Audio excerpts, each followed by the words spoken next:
बाद में वो एक व्यापार बन गया था। शायद आप बिलीव नहीं करेंगे, आई नो, पहले के दिनों में वो एक बीमारी थी, बाद में वो व्यापार बन गया आरटीपीसीआर के नाम पे। देखो, अब नॉर्मली जब डॉक्टर के पास जाते हो और डॉक्टर देखता है कि समथिंग इज सीरियस, तो वो आपको दवाइयाँ देता है, मेडिसिन देता है। लेकिन जब वो देखता है कि आप बहुत ज़्यादा प्रॉब्लम हो गई है, तब वो आपको एडमिट होने के लिए कहते हैं। और जानते हो, एडमिट होने के बाद आप देखो, हमारे दुश्मन भी हमसे मिलने आते हैं। कोई 1 किलो आम लेके आएगा, कोई एप्पल लेके आएगा, कोई चीकू लेके आएगा, पूरे फ्रूट जमा हो जाते हैं वहाँ पर। ऐसा लगता है वहाँ पर कि हम फ्रूट की दुकान खोल के बैठे। मैं एक दिन एक हॉस्पिटल में गया था, वो इतने एप्पल पड़े हुए थे वहाँ पर। वो मेरा दोस्त जो एडमिट था, उसने कहा मुझे धंधा मिल गया। मैंने बोला कौन सा धंधा मिल गया? बोला मैं यहाँ से निकलने के बाद एप्पल की दुकान खोलूँगा, तू भी लेने आना है मुझसे। लेकिन आपने देखा, कोविड में कोई किससे मिल ही नहीं पा रहा था, बंद कर दिया गया। कोई नहीं मिलेगा आपसे, आपको कोविड है। और आदमी डिप्रेस हो के, डर डर के मर गया। कोविड कोई बड़ी बात नहीं थी। मैं 2 बार पॉजिटिव हुआ था। एक बार तो मेरा क्रूसेट कैंसिल हो गया, मैं पटना जा रहा था, मेरी आरटीपीसीआर में दिखाया गया मैं पॉजिटिव हूँ। मैंने उनको भेज दी, मैंने कहा मुझे मत बुलाओ, मुझे कोविड है। उन्होंने कहा ठीक है, आप रेस्ट करो। मुझे 2 बार कोविड हुआ, मैं दोनों बार रिकवर हो गया, और बहुत जल्दी रिकवर हुआ। जानते हो क्यों? क्योंकि मैंने स्वीकार नहीं किया कि मुझे कोविड है। आजकल तो कुछ लोग बीमारियों के साथ रहना ही सीख लेते हैं। ओ, बीमारी तो आएगी ना, कैसे नहीं आएगी। कुछ लोग तो बीमारी के साथ रहना पसंद कर लेते।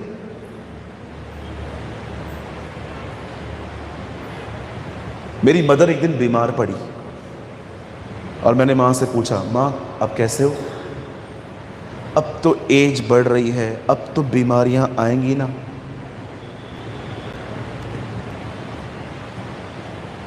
मैंने अपनी मम्मी से कहा, I am not agree with you, मैं सहमत नहीं हूं आपसे।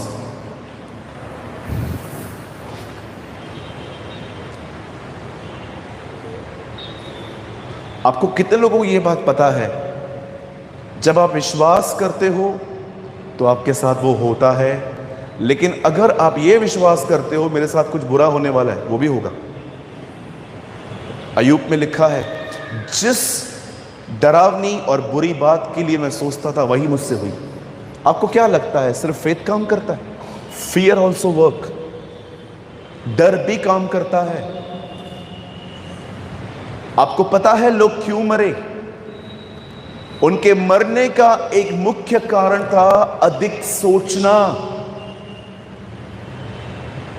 उनके मरने का मेन रीजन था ओवर थिंकिंग। मुझे ये हो गया, मुझे वो हो गया, मुझे ये हो गया, बंदा खत्म। 950 साल लोग जीते थे, आज लोगों की उम्र क्या बची है? 50, 60, 70, काजू बादाम खाएगा तो 80। क्यों इंसान आज टाइम से पहले खत्म हो रहा है? सोचना। मेरे एक फ्रेंड है, हिज नेम इज प्रवीण। मैं जब भी बॉम्बे जाता था एयरपोर्ट पे मुझे छोड़ने आते थे, इतने मोटे थे वो। एक दिन मैंने उनको देखा, एकदम पतले हो गए थे। मैंने उनसे पूछा, एक्सरसाइज तो बहुत की है तूने, कौन से जिम पे जा रहा है? बोला जिम पे नहीं जा रहा हूं, टेंशन में पतला हो गया हूं। बोला सोच सोच के पतला हो गया हूं। आज मैं आपसे एक बात पूछना चाहता हूं, जरा सोचिए, जरा विचार करें। जिंदगी जीने के लिए सिर्फ हेल्दी फूड नहीं, हेल्दी थॉट्स भी चाहिए रहते हैं। सिर्फ पार्क में कुत्ता लेके घुमाने से सेहत नहीं बनती। वो अच्छी बात है, करो आप। मुंबई में बहुत सारे घर हैं ऐसे, सुबह सुबह कुत्ता लेके घूमते हैं, पता ही नहीं चलता कौन किसको घुमा रहा है। मैं कुत्ता लेने के खिलाफ नहीं हूं, लेकिन जिंदगी जीने के लिए हमें यह भी जरूरत है। आप विश्वास कीजिए, मैंने अभी तक मैसेज स्टार्ट नहीं किया है, मैं करूंगा अभी। छोटा सा मैसेज देना है मुझे आपको, लेकिन मेरा एक ख्याल है, आज मेरे अंदर कुछ थॉट्स हैं जो मैं शेयर करना चाहता हूं आपसे, और वो ये हैं, क्या आपने इस बारे में देखा कि कैसे आज शैतान हम में से बहुतों के दिमाग के साथ खेल रहा है?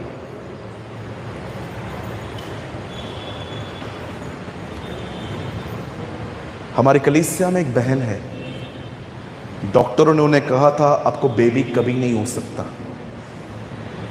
एक बार वो मुझसे ऑफिस में मिलने आई अपने पति के साथ, तो अपनी जिंदगी को ना बहुत कोस रही थी बैठ के, खुदा मेरे साथ नहीं है, ये ऐसा है, वो ऐसा है, ये ऐसा है, वो वैसा है।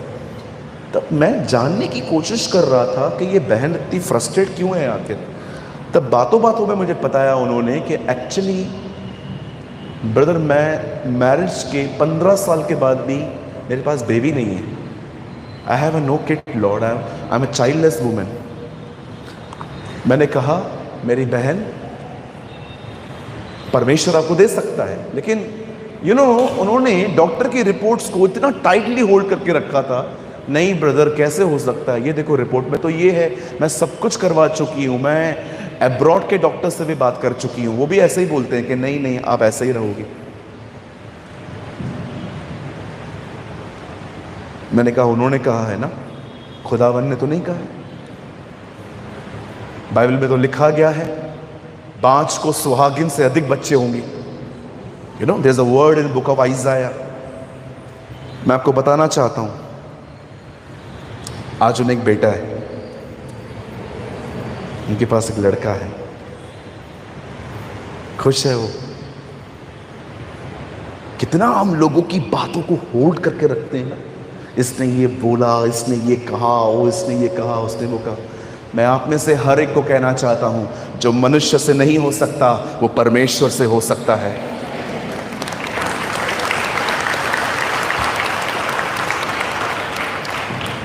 चलिए हम शुरू करते हैं। ओके, मुझे सिर्फ 15 मिनट आपके चाहिए, उसके बाद मैं आपके लिए प्रेयर करूंगा। आज से बहुत साल पहले प्रभु के वचन में ऐसा लिखा गया है, there is a place in Israel. Israel में एक प्लेस थी जहां पर इस तरफ भी पहाड़ था, उस तरफ भी पहाड़ था, और बीच में खाई थी, और दोनों पहाड़ों पे कैंप्स लगी हुई थी, तंबू लगे हुए थे। एक तरफ तंबू लगा था फिलिस्तीनियों का, एक तरफ तंबू लगा था इज़राइल के लोगों का। और इज़राइल जो थे उन दिनों में एक राजा तख्त पे बैठा हुआ था जिसका नाम था शाऊल। और कलाम पाक में बाइबल बताती है इस तरफ फिलिस्तीनियों की कैंप लगी हुई थी, वहां पर एक और व्यक्ति था जो उनकी तरफ से लड़ रहा था, उसका नाम था गोलायत। आप जानते हो जब ये दोनों आमने सामने मिलते थे तो ये गोलायत जो था, ये जो गोलियत था, ये उनको धमकियां देता था, और इसके धमकियों के शब्द सुनिए बड़े ध्यान से। वो उनको हमेशा एक बात कहता था, आओ मुझसे लड़ो, जो जिससे जीता वो उसका गुलाम, जो जिससे हारा वो उसका गुलाम, लड़ते हैं चलो। और कलाम पाक में लिखा है शाऊल प्रतिदिन उसकी बातें सुनता था, मन करता था, और लिखा है उसका मन कच्चा हो गया था, उसका मन बड़ा कमजोर हो गया था। कमजोर होते होते होते होते जानते हो एक दिन उसका मन कहां पहुंच गया? याद रखिए, पहले नेगेटिव थॉट्स आएंगे, उसके बाद आप उसे मनन करेंगे, उसके बाद आप उसके साथ जीना सीख लेंगे। शाऊल के साथ यही हुआ था। उसने पहले उन बातों पे ध्यान दिया, उसके बाद उसने उनको मेडिटेट किया, उसके बाद वो उनके साथ रहने लग गया। और जानते हो उसने अंतिम में क्या किया? उसने कैंप के बाहर एक बोर्ड लगा दिया। मैं अपनी तरफ से इसे बता रहा हूं, वहां लिखा नहीं है। उस बोर्ड पे लिखा था जितने जो भी इस दानव को मारेगा उसको ये सारी चीजें मिलेंगी, गिफ्ट्स मिलेंगी, मेरी जो पहली लड़की है मिशेल, उसकी शादी भी उससे मैं करवा दूंगा, वगैरह वगैरह। अब देखो, एक राजा ने जो परमेश्वर के द्वारा अभिषिक्त था, प्रभु का आत्मा उस पर था। देखिए उसके उसके डिसीजंस देखिए।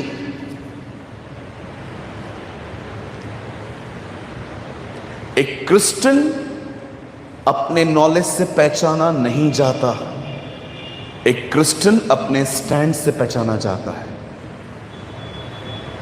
मैंने आज से बहुत साल पहले एक स्टैंड लिया था, बहुत विरोध हुआ मेरा, लेकिन आज सब लोग जानते हैं ये स्टैंड सही था। मैंने खुदा से कहा, अगर कोई भी ऐसी बात जो बाइबल में नहीं लिखी है लेकिन पूरा भारत मानता है, मैं नहीं मानूंगा। कोई भी ऐसी बात जो बिब्लिकल नहीं है लेकिन सब चर्चेस करती है, I will never follow. Show me in the one scripture in the whole Bible जहां पर लिखा है ऐश वेडनेसडे सेलिब्रेट करना चाहिए। Show me, show me a one scripture in the Bible जहां पर बेबी बैप्टिज्म के बारे में लिखा गया। Not 2 verses, 1, a single scripture. आप कर सकते हो, आई विल नेवर फॉलो। मुझे एक भाई ने कहा, मुझे बच्चों के बपतिस्मा के ऊपर एक आर्टिकल लिख के दो। मैंने कहा ओके, शाम को ही ले लो। मैंने 4-5 खाली पन्ने उनको दे दिए। बोला इसमें क्या लिखा है? मैंने बोला लिख दिया है मैंने। बोला इसमें तो कुछ भी नहीं लिखा है। मैंने बोला क्या लिखूं, बाइबल में कुछ नहीं लिखा। ये खाली पेपर लेके जा, शो मी।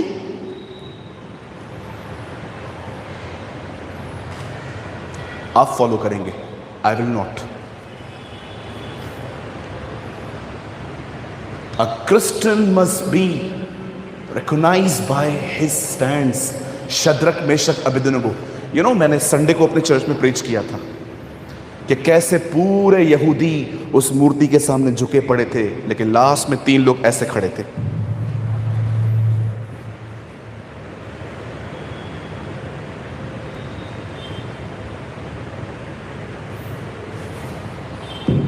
स्टैंड। जानते हो उन्होंने क्यों स्टैंड लिया? क्योंकि उन्होंने अपने दोस्त को देखा था कैसे वो खड़ा था, डैनियल। अगर हम नहीं खड़े होंगे, कोई नहीं खड़ा होगा। सत्य का पहले विरोध होता है, सत्य फिर स्वीकार किया जाता है। याद रखना, सत्य कोई ऐसे एक्सेप्ट नहीं करता। जब मार्टिन ल्यूथर ने रोमन कैथोलिक कलीसियाओं के अंदर जब जस्टिफिकेशन प्रीच होना बंद हो चुका था, जब वो प्रीच नहीं करते थे कि we live by faith not by sight, जब हमारा उद्धार विश्वास से होता है, कर्मों से नहीं, जब ये सत्य प्रीच होना बंद हुआ था, God raised a man called Luther. जब 17th सेंचुरी में पवित्र आत्मा का बपतिस्मा बंद हो चुका, खुदावन ने एक व्यक्ति को स्टैंड किया, विलियम बूथ। आप नहीं खड़े होंगे, यू विल बी जज, आपका न्याय होगा। याद रखना, एक पाप ऐसा होता है आपने कुछ बोला, लेकिन एक पाप ऐसा भी होता है आपने कुछ नहीं बोला। Do you know? मुझे परमेश्वर ने एक दिन कहा, तुझे क्या लगता है सिर्फ इविल बोलना ही सिन होता है? नो, समटाइम्स न बोलना भी एक सिन है। थैंक गॉड हमारा उद्धारकर्ता नीचे आया और फरीसियों से कभी नहीं डरा। अंटिल लास्ट तक वो उसको क्रॉस पे भी वो उसको इरिटेट करते रहे, बट वो चुपचाप से अपने सत्य पे खड़ा रहा। Show me a scripture in the Bible जहां पर किसी व्यक्ति ने बच्चों को बपतिस्मा दिया, लेकिन आज लोग करते हैं ऐश वेडनेसडे, कुछ राख लेके यहां पर क्रॉस छाप के। एक दिन मेरी पुणे में चर्च है, वी हैव 3 चर्चेस इन मुंबई, अंधेरी, उल्लासनगर जहां मैं रहता हूं, एंड 3rd चर्च इस पुणे। एक दिन पुणे में एक अंकल आए मुझसे मिलने, तो उनके सर पे एक क्रॉस छपा हुआ था। तो मैंने उनसे पूछा, मैंने कहा बड़े साहब ये क्या छप क्या है दिमाग पे? उन्होंने मुझे कहा ये क्रूज छापा है पादरी साहब ने। मैंने कहा बाइबल में कहां लिखा है ये? बाइबल में तो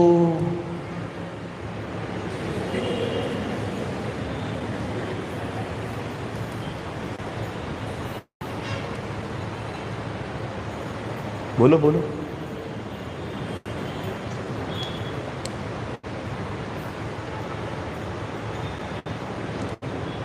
आई respect God's word more than priest. मैं परमेश्वर के वचन को पास्टर से अधिक महत्व दूंगा। You must stand with truth. कितने लोग सहमत हैं मुझसे, मैं जो कह रहा हूं वो ठीक है? आप नहीं भी हो तो क्या फर्क पड़ता है?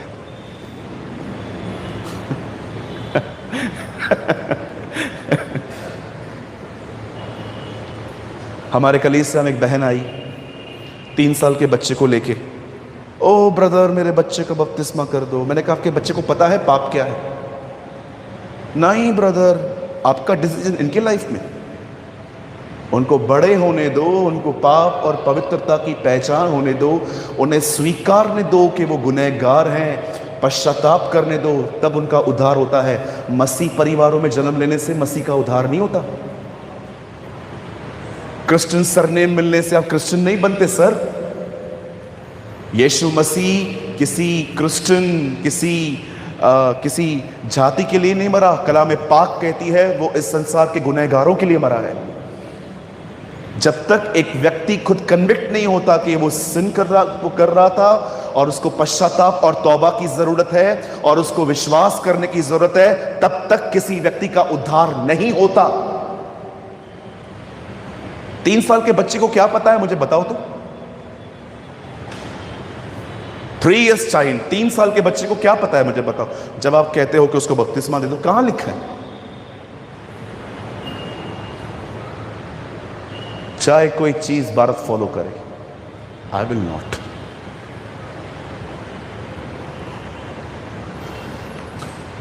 एक मसीह व्यक्ति अपने स्टैंड से पहचाना जाता है।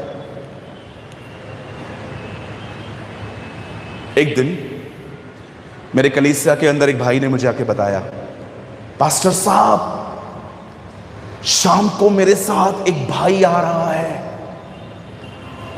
बहुत रिच है वो, बहुत अमीर है वो। मैंने कहा अच्छा, मैं आपसे विनती करता हूं आज जब वो भाई आए तो आप एक अच्छा सरमन दें ताकि वो खुश होकर हमारी कलीसिया में एक अच्छी भेंट देके जाए। मैंने कहा तू उसको लेके तो आ, और बिल्कुल उसको पहली बेंच पे बिठा दिया गया। अब उनको लगा कि मैं प्रचार करूंगा, ओ हम बड़े ज़रूरतमंद हैं, देखो हमारे कलीसिया में कितना सारा काम बाकी है, कौन करेगा, ओ खुदावन कुछ लोगों को बेचता है। You know some people very psychologic preachers. मैंने प्रभु से प्रार्थना की, मैंने कहा प्रभु मैं क्या प्रीच करूं? और जैसे वो एक बेंच पे आके बैठे थे, मैंने शाम को प्रचार किया, रुपए और पैसों का लोभ सब प्रकार की बुराई की जड़ है।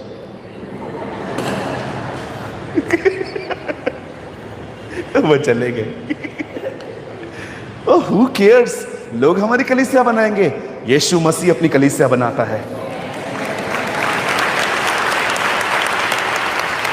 अरे मैं लोगों को खुश करने जाऊं ना, मैं आपको सच कहता हूं, मैं अपने जेट में आ सकता था, मैं ट्रेन में आया हूं, मैं अपने जेट में आ सकता था, मेरे पास इतना कुछ होता। कोई सी के मन में खुदा डालता है, अलग बात है।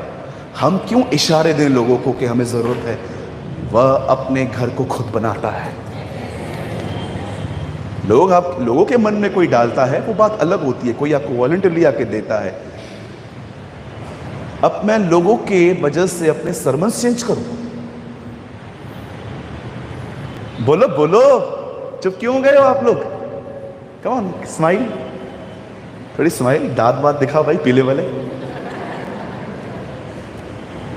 बोलो यीशु मसीह की।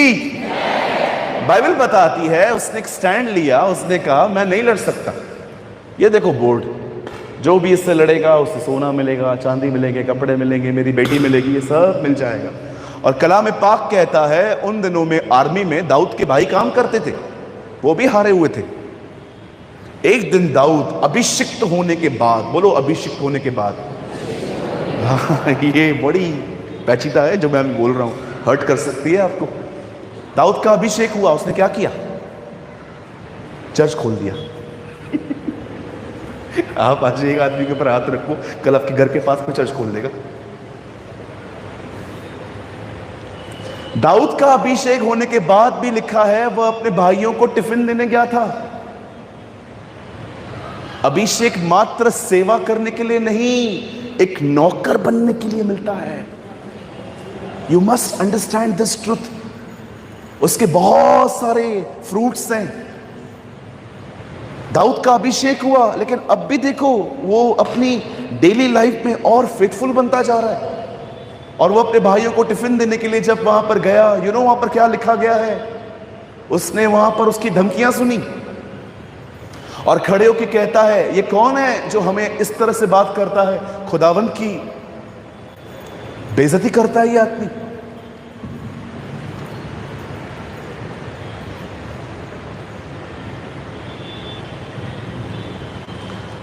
तब उसे बताया जाता है ये गतवसी गोलियत है। गतवसी का मतलब समझते हैं? चलिए इसके ऊपर बहुत लंबी स्टडी है, फिर कभी बताऊंगा मैं आपको। और दाऊद कहता है मैं लड़ने जाऊंगा। और देखो अब एक हारा हुआ राजा क्या कहता है। एक हारा हुआ राजा कहता है नहीं, चुप रहे, तू बच्चा है। और वो तब से बहुत बड़ा योद्धा है जब वो बच्चा था। हिंदी में ऐसा नहीं लिखा गया है, हिंदी में लिखा है तू तो लड़का है और वो लड़कपन से योद्धा है। This is written. आप जानते हो ये सब हो जाने के बाद दाऊद डिसाइड करता है कि वो लड़ने जाएगा। और दाऊद अपने हाथ में 5 चिकने पत्थर लेता है और गुलायत के सामने खड़ा होता है और अपनी गोफन को घुमा घुमा के, कलाम पाक में लिखा है, उसने एक पत्थर मारा जो गोलियत के सर पे लगा और वो नीचे गिर गया और दाऊद ने उसकी गर्दन काट दी। अब मैं आपसे कुछ यहां पर बात करना चाहता हूं। मैं चाहता हूं आप बड़े ध्यान से सुने। दाऊद ने गोलियत को मार दिया, यह बड़ी बात नहीं है। लेकिन क्या आपने इस चीज को देखा? दाऊद ने अपने सामने इतनी बड़ी तकलीफ देखकर फिर भी अपने आप में यह विश्वास किया मैं जाऊंगा और जीतूंगा। लेकिन शाऊल लड़ने भी नहीं गया। लड़ने से पहले ही वो हार गया। आप जानते हो एक योद्धा में, एक वॉरियर में एक ऑसम बात क्या होती है? याद रखना, वो हर बार नहीं जीतता, लेकिन वो कभी लड़ना बंद नहीं करता। वो कभी हार नहीं मानता। आप लड़ाई करने गए, आप हार गए, ये आपकी हार नहीं है। आपने फिर से कोशिश नहीं की, ये आपकी हार है। मैंने ऐसे कितने सारे लोगों को देखा है एक हारी हुई सोच लेके जिंदगी जीते। लड़ाई करने भी नहीं गया, पहले से ही विश्वास करता है मैं कहां जीत पाऊंगा। लेकिन आपने देखा दाऊद ने उस लड़ाई में जाने से पहले ही एक चीज कही थी, जिस परमेश्वर ने मुझे बालू और शेर से बचाया है वो मुझे आज इसके हाथों से भी बचाएगा। यस, वो मुझे बचाएगा। मेरे भाइयों, मेरी बहनों, याद रखना, शाऊल लड़ने से पहले हार गया, दाऊद लड़ने से पहले जीता था। शाऊल लड़ने से पहले हार गया, दाऊद लड़ने से पहले जीत चुका था। कहां पर? यहां। 1 सेकेंड। कहां जीता वो अपने मन में ही सोच चुका था मैं जाऊंगा और मैं लड़ूंगा। आप जानते हो आपके लिए लड़ाइयां डिफिकल्ट क्यों हो जाती हैं? क्योंकि आप अपनी प्रॉब्लम को चर्चा कर करके उसे इतना बड़ा बना देते हैं, इतना बड़ा देते हैं। सुबह न्यूज चलाओ, आज कोविड के कारण आज सूत्रों से पता चला है 19,000 लोग मर गए।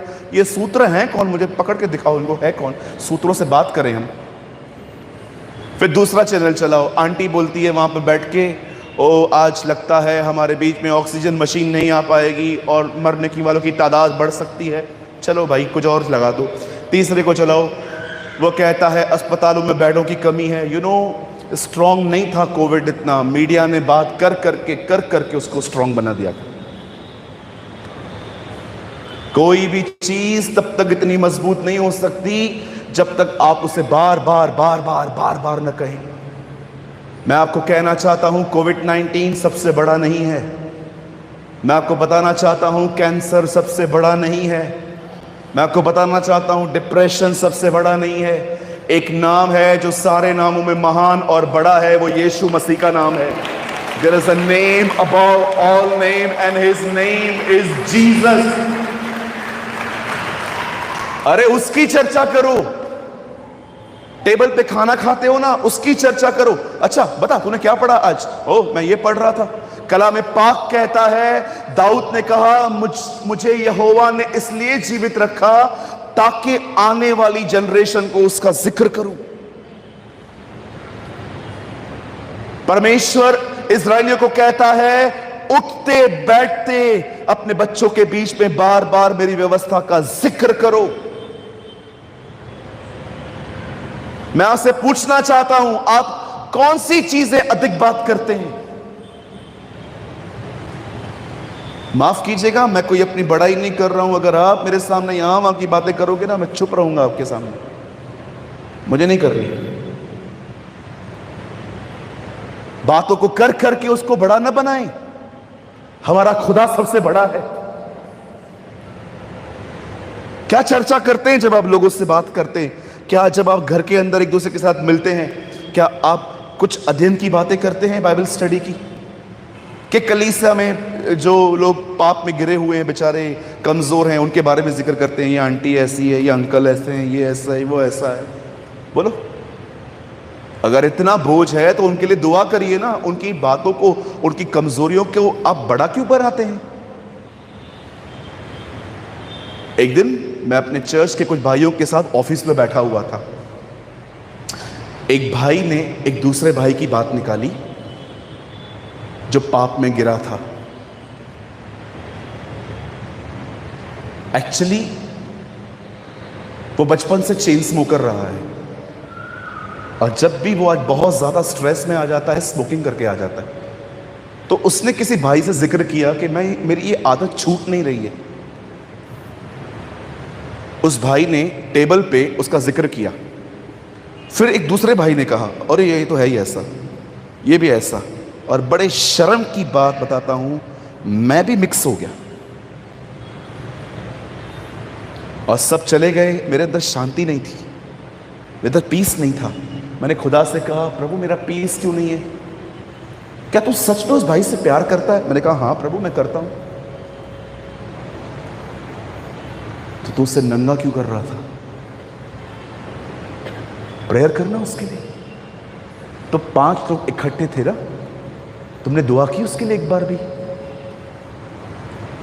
कुछ चीजों का आज हमारे चर्चा का विषय बन जाता है। कुछ चीज निकालो कोई विषय और चर्चा करना स्टार्ट करो।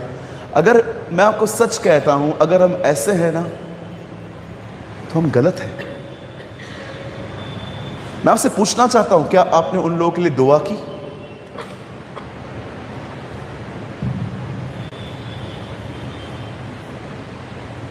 मैं आपको सिखाने के लिए कह रहा हूं। मैंने कुछ लोगों के बदलाव के लिए 10-10 साल प्रार्थना की है। 10 years। आज 17 साल हुए हैं मुझे प्रभु में आए हुए। मैं एक बंदे के लिए 17 years से प्रेयर कर रहा हूं। कोई बदलाव नहीं देखता मैं उसके अंदर, लेकिन पवित्र आत्मा ने मेरे अंदर प्रतिज्ञा उपजाई है, वो बचेगा। तू उसके लिए दुआ कर। परमेश्वर है जो आपके हृदय में कुछ चीजें डालता है।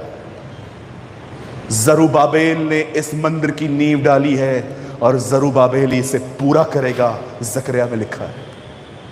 परमेश्वर कुछ प्रतिज्ञाएं डालते हैं आपके अंदर ताकि आप कंटिन्यू उन चीजों के लिए प्रेयर करो। ट्रस्ट मी, मैं एक बंदे के लिए 17 years से प्रेयर कर रहा हूं। मैंने उनमें कोई खास बदलाव नहीं देखा है, लेकिन पवित्र आत्मा मुझे बार बार कहता है, pray pray pray pray pray.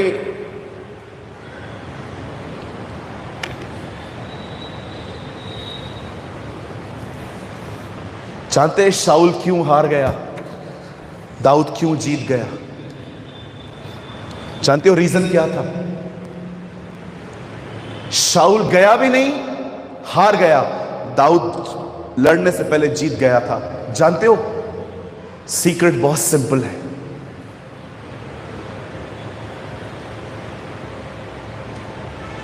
शाऊल गुलायत को देख रहा था, दाऊद खुदा को देख रहा था।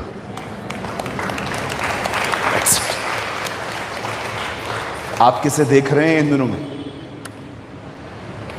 The Bible command us, fix your eyes on Jesus. अपने विचारों को उसकी ओर लगाओ, उससे मनन करो। Let's meditate Jesus, the Bible says. आओ यीशु को मनन करें। आज मैं आपसे एक बात पूछना चाहता हूं, क्या आप कमजोर हैं? जानते हो आपके कमजोर होने का रीजन क्या है? You are overthinking. और जानते हो आपकी ओवर थिंकिंग क्यों बढ़ रही है इन दिनों में? क्यों आप कुछ विषयों को लेकर सोचते रहते हैं, सोचते रहते हैं, सोचते रहते हैं? क्योंकि आपके अंदर, आपके जिंदगी में एक आदत मिसिंग है, और वो आदत है हर दिन खुदावंद के कलाम को मनन करने की।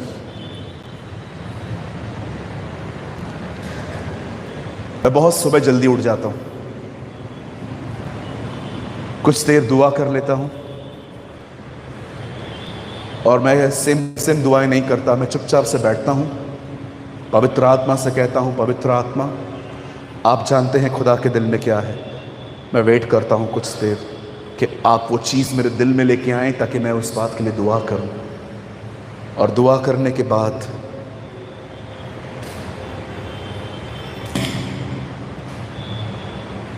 मैं बाइबल उठाता हूं। मैं कोई बड़ी बाइबल स्टडी नहीं करता, एक चैप्टर पढ़ लेता हूं, उसमें से एक लाइन निकाल के उसे सारा दिन मनन करता रहता हूं। एक दिन मैं एक वर्ड पढ़ रहा था जिसमें लिखा था,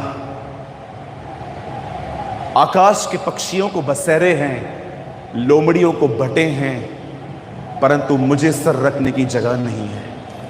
यीशु ने कहा। जब मैं इस वचन को पढ़ रहा था, मनन कर रहा था, मुझे समझ में नहीं आ रहा था। मैंने एक पास्टर से पूछा, पास्टर जी इस वचन का मतलब क्या है? उन्होंने मुझे कहा, इस वचन का मतलब है यीशु जो था ना, बड़ा गरीब था, उसे घर नहीं था रहने के लिए। मैंने कहा अच्छा। मैं घर आ गया, मैंने कहा प्रभु मैं इनकी बात से सहमत नहीं हूं। प्रभु ने कहा मैं भी नहीं हूं। मेरे घर में रह के तुम लोग बोलते हो मुझे घर नहीं है। हाँ, मेरे घर पे रहते हो और बोलते हो मुझे घर नहीं है। मैंने कहा प्रभु उसका मतलब क्या है? वेट, अब मैं तुझे बताता हूं। सूरज, तुम मेरी देह हो, मैं तुम्हारा सर हूं। जब मैं पृथ्वी पर आया था उस समय मेरी चर्च नहीं बनी थी, इसलिए मैंने कहा मुझे सर रखने की जगह नहीं। Wow Lord, amazing. मैं तुम्हारा सर हूं और तुम मेरी देह हो। मैं जब पृथ्वी पे आया था मेरे पास चर्च नहीं थी, इसीलिए मैंने कहा मुझे सर रखने की जगह नहीं है, लेकिन आज मुझे सर रखने की जगह है।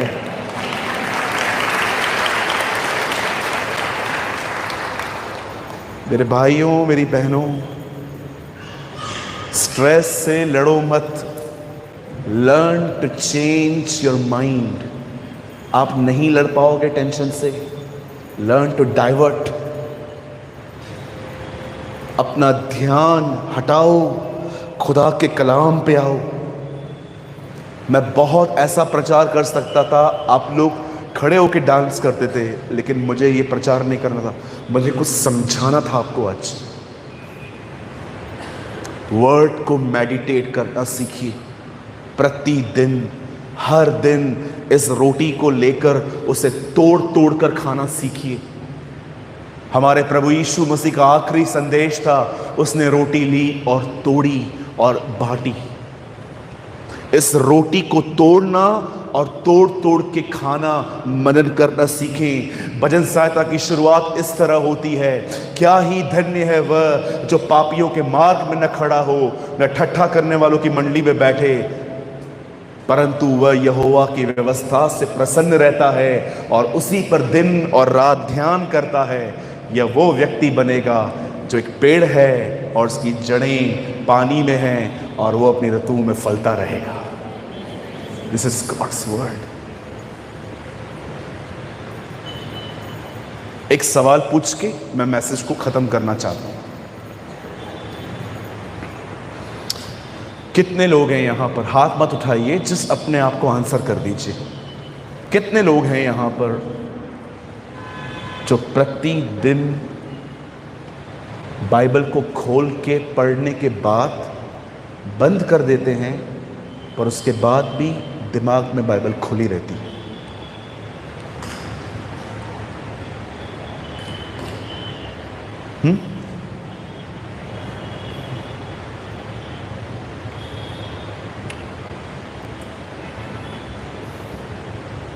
कितने लोग हैं यहां पर जो बाइबल को हर दिन खोलते हैं? आप नहीं खोलते तो आप कोमा में हैं, या बोलो कोमा। देखा है कोमा में? जिंदा भी है और मरा हुआ भी नहीं है, कोमा में। मैं अपनी कलीसिया में हमेशा बोलता हूं, जो बाइबल नहीं पढ़ता वो कोमा में है। कितने लोग हैं जो प्रतिदिन इसे खोलते हैं और खोलने के बाद इसे पढ़ते हैं, फिर बंद भी कर देते हैं, लेकिन दिमाग में खुला रहता है? मैं कई बार जब थक जाता हूं, जानते हो क्या करता हूं? ऐसे लेटा हुआ रहता हूं बेड पे,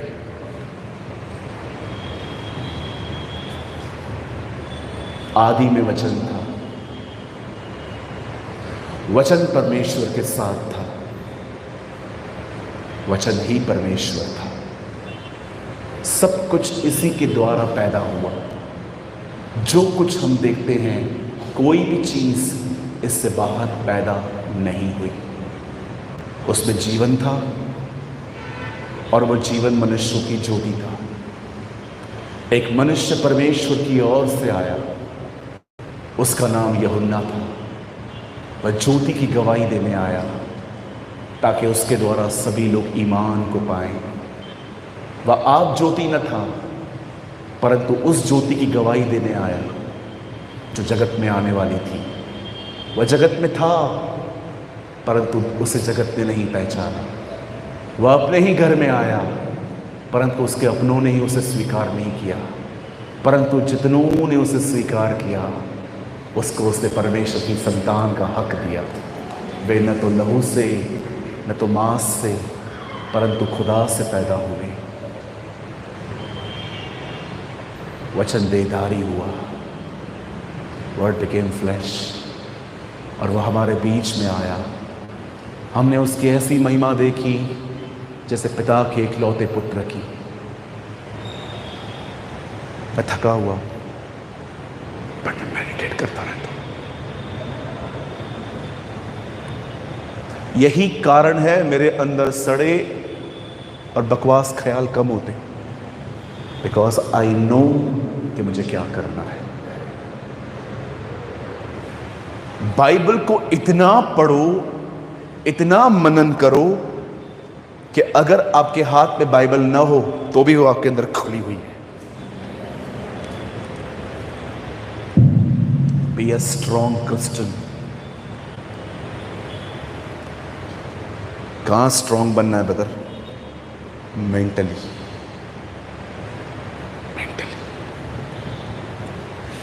किसी ने आपकी आलोचना की, आप 3 दिन डिस्करेज हो गए, हाउ वीक यू आर। किसी ने आपके लिए कुछ कमेंट कर दिया, यूट्यूब पे ट्रोल कर दिया, आप 4 दिन लेके बैठ गए। आप इतने कमजोर हैं। आपकी लाइफ में फाइनेंशियल प्रॉब्लम आई और आपको लगा मुझे सुसाइड कर देना चाहिए। रियली? हाँ, हम इतने कमजोर हैं कि हम अपनी समस्याओं को लेकर, अपनी बातों को लेकर इतना डिस्करेज हो जाते हैं। आपकी शादी नहीं हो रही, आपकी एज ग्रो कर रही है और आपको लगता है खुदा कोई है ही नहीं। आप इतने वीक हैं। आपको स्ट्रॉन्ग बनने की नीड है। I preach what I practice.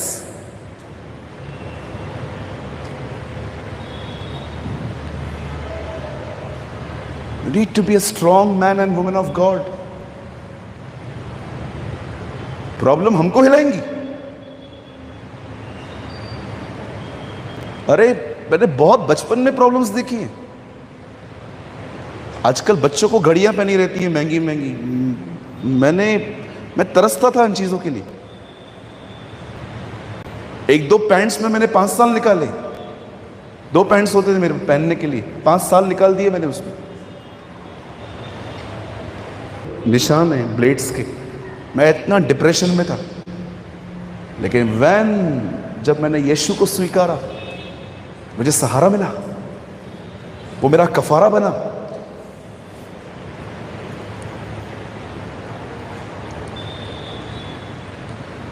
A.W. Trouser,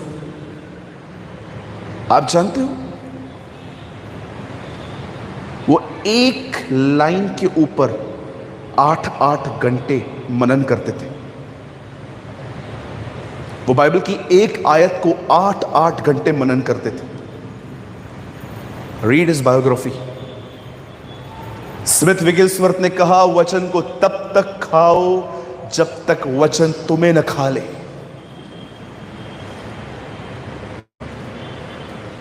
Pandita Ramabai, do you know? कभी आपने सोचा, आपसे पहले जो लोग जिनके कंधों पे आज हम खड़े हैं, मैं आपको ऑनेस्टली कहता हूं, मैं संतों के कंधों पे खड़ा हूं आज। वो स्ट्रॉन्ग शोल्डर्स पे खड़ा हूं मैं आज। मेरे सामने कुछ लोग ऐसी जिंदगी जी के गए, ये मुझे चैलेंज करता है यार, वो भी हमारी तरह ही थे। उनके पास कोई अलग कुछ बदन नहीं था, मेरी तरह ही वो माँ के पेट से जन्मे थे, लेकिन मैंने देखा वो मजबूत क्यों थे, क्योंकि उन्होंने अपने जिंदगियों में कुछ चुनाव किए थे। Life is a series of decisions, not the series of choices. Be a strong man and women of God. मजबूत बनिए, मजबूत बनिए। परमेश्वर के वर्ड को मेडिटेट करो प्रतिदिन। जितना आप इसे मनन करेंगे, ये आपकी जिंदगी का हिस्सा बन जाएगा। आप देखो, मैं आज आपको एक छोटी सी बात कह के खत्म कर रहा हूं। आप है ना, पूरा हफ्ता चीज खाओ और जाके फिर वजन चेक करवाओ। आपको पता चलेगा आपका वेट बढ़ चुका है। जो आपने खाया, अब वो आपकी जिंदगी, आपके बॉडी का एक हिस्सा बन चुका है। यीशु ने कहा, मैं जीवन की रोटी हूं। जानते हो उसने ऐसा क्यों कहा? ताकि तुम इसे खाओ और अपनी जिंदगी का एक हिस्सा बनाओ। I am the bread of life. इसे खाओ, इसे अपनी जिंदगी का एक हिस्सा बनाओ। कोई भी एक रोटी को, एक चपाती को पूरा नहीं खाता, उसे तोड़ तोड़ के खाता है। वैसे ही इस वचन को तोड़ तोड़ के, मनन कर करके उसको पढ़ो, ताकि वो अंदर जाए, उसके जूसेस बने और आपके मसल्स को ताकत मिल पाए।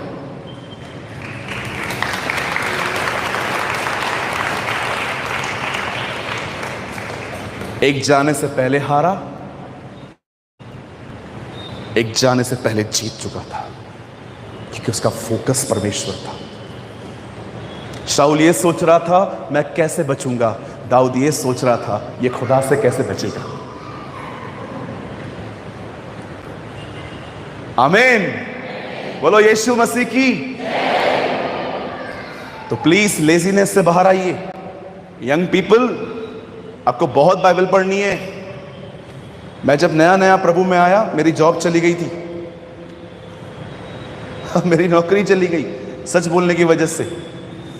मेरे बॉस ने दुनिया भर से पैसे लेके रखे थे। जब भी फोन आता तो वो मुझे बोलते, बोल मैं नहीं हूं। मैंने बोला, मैं क्यों बोलूं?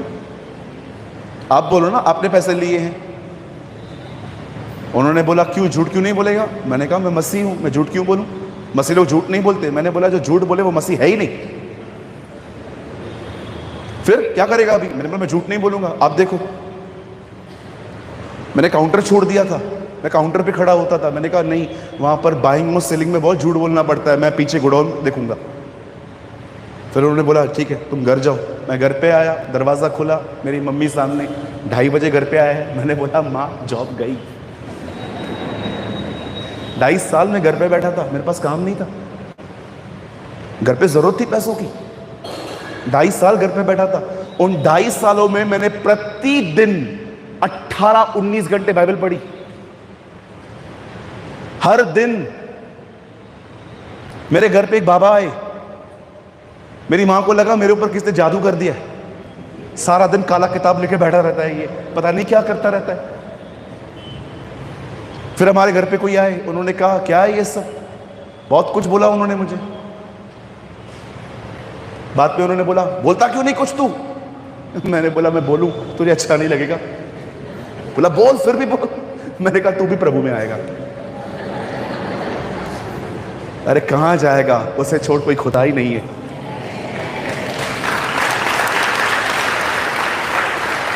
मैं 19 घंटे बाइबल पढ़ता था, 4-5 घंटे खाली सोता था। मैंने अपनी पूरी बाइबल फास्टिंग रख के पूरी की है। आज की जनरेशन बहुत लेजी है। आप देखो उस टाइम पे तो मेरे पास एंड्रॉयड फोन तक नहीं होता था। हम लोग न्यू और ओल्ड टेस्टामेंट पॉकेट में कैरी करते थे, जिधर टाइम मिलता था निकाल के पढ़ते थे। आज आप देखो, आप अपना व्हाट्सएप खोलो, सुबह में कितने ड्र मैसेजेस आते हैं। खाली आप व्हाट्सएप कहां से मिल जाए, कितने सारे वचन आपके पास आ जाते हैं। हमारे टाइम पे ऐसा नहीं था। मैं जब प्रभु में आया था आज से 17 साल पहले, उन दिनों में हमारे पास फोन ऐसे नहीं होते थे, इतने ऐप्स भरे हुए। वो ऑन ऑफ ऑन का बटन का वाला फोन आता था, मैसेजेस आते थे तो दिखाता था इनबॉक्स फुल, पहले वाला कोई डिलीट कर, फिर डिलीट करते थे, फिर नए आते थे। आपके लिए सोचो कितना आसान है। जरा सोचो, पॉल के टाइम पे ना फेसबुक था ना व्हाट्सएप था, तब उसने पूरी दुनिया हिला दी थी। अगर आज उसको ये सब मिल जाए, पता नहीं क्या कर देता वो। हमारी हर एक वीडियोस का यह पर्पस होता है कि आप हर एक वीडियो से कुछ ना कुछ सीखें। और आपने इस चैनल पे आपने सूरज पिरवानी सर की वीडियोस को देखा, जिनका एक ऑफिशियल चैनल है जीसस इज लाइफ, आपने कभी न कभी जरूर देखा होगा। उनके चैनल पर जो परमेश्वर के प्रति, जो परमेश्वर के वचन होते हैं, वे बताए जाते हैं, बहुत ही गहराई के साथ बताए जाते हैं। और उनका हर वचन 1 से 1.5 घंटे का होता है। तो मैं भी उनकी वीडियोस को वॉच करता हूँ, देखता हूँ, और उनकी वीडियोस से मैं सीखता हूँ। और जब मैं उनकी वीडियोस को देखता हूँ तो मुझे बहुत इंपॉर्टेंट मैसेजेस भी देखने को मिलते हैं, जो कि उन प्रीचेस के बीच में या फिर कहीं बीच में देखने को मिल जाते हैं। तो मैंने सोचा कि उनके वीडियोस से जो इम्पोर्टेंट मैसेजेस हैं मैं आपके साथ शेयर करूं, जो कि 20 मिनट 30 मिनट के होंगे। मैं उनकी 1.5 घंटे 1 घंटे की वीडियोस में से 20 से 30 मिनट की जो इम्पोर्टेंट मैसेज वाली सीरीज है मैं आपके साथ शेयर करता हूं। तो आई होप आपको ये सीरीज अच्छे लगते होंगे, आप इनसे कुछ ना कुछ सीखते होंगे। मैं नहीं कहता कि सूरज पिरवानी सर के 1.5 घंटे की वीडियोस में केवल 20 से 30 मिनट ही इम्पोर्टेंट मैसेज होता है। मैं केवल इतना कहना चाहता हूं कि उनका हर एक वर्ड जो परमेश्वर की ओर से होता है बहुत ही इंपॉर्टेंट है और हमारे जीवन में रोल प्ले करता है।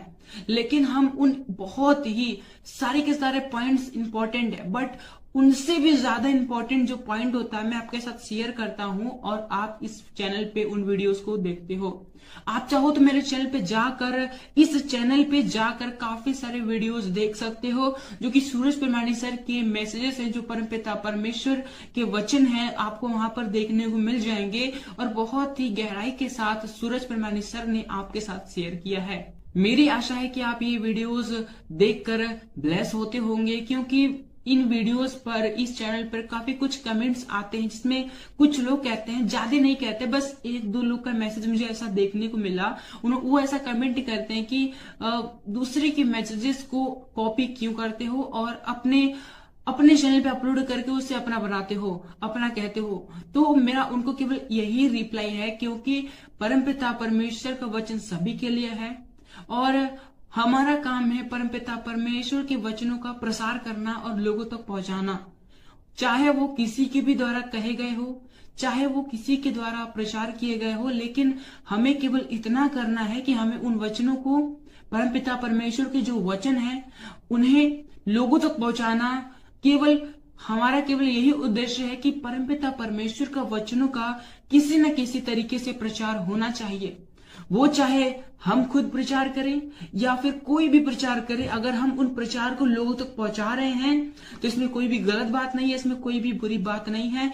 हमारा काम है केवल परमपिता परमेश्वर के वचनों का प्रसार करना, उन परमपिता परमेश्वर का कार्य करना, और इसके अतिरिक्त हमें कुछ नहीं सोचना। और जितने लोग ऐसा सोचते हैं मेरे हिसाब से, मेरे अनुभव के हिसाब से, मैं जैसा मैंने समझा है उसके हिसाब से ये वचन देखने नहीं आते, और ये वचन देखकर भी इन्हें कोई फायदा नहीं होने वाला, क्योंकि उन्हें इन बातों में दिलचस्पी है कि कौन किसका क्या कॉपी कर रहा है, कौन कैसे काम कर रहा है, कौन वचन बता रहा है, कौन वचन नहीं बता रहा है।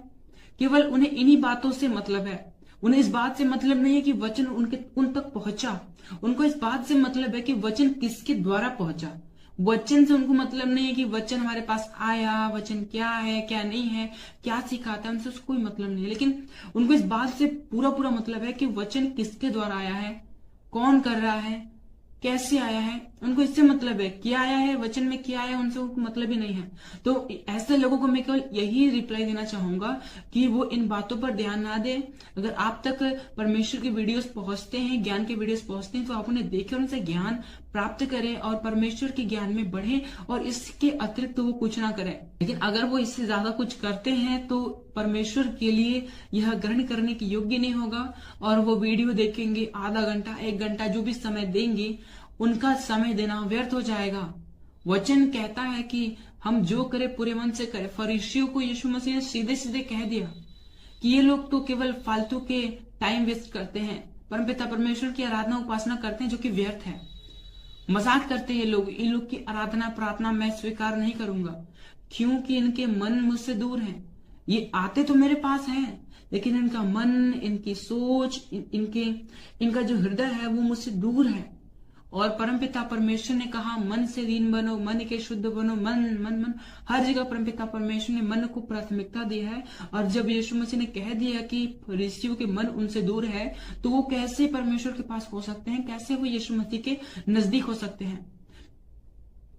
इसलिए अगर हमें परमपिता परमेश्वर की उपस्थिति में चलना है, परमपिता परमेश्वर के कार्य को करना है, तो हमें इन बातों पर ध्यान नहीं देना, कौन क्या कर रहा है, कैसे कर रहा है, क्या कर रहा है, इस बात पे ध्यान नहीं देना है।